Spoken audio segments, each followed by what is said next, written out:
सो hi guys, आज भी मेरा एनुअल है, मुझे बंदर बनने का है। तो फिर हम लोग दिखाएंगे इस साल भी मैं क्या लाई हूँ मेरे बैग में। चलो मैं उल्टा करती हूँ इसे।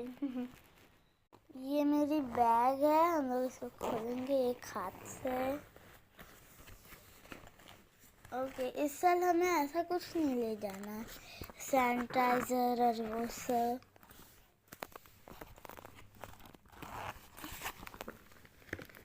तो फिर पहली चीज हम लोग के पास है ये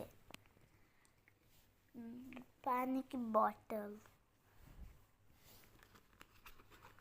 ये मेरी मम्मी ने हैंग के रख दिया, पता नहीं। और इस बार चीटोस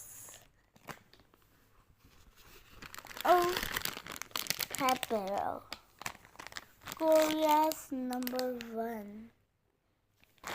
और एक और चीज है हमारे पास, ज़िगी चोको स्टार।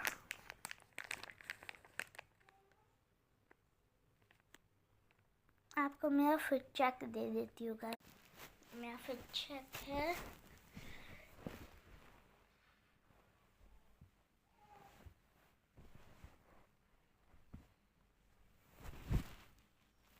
Bye guys,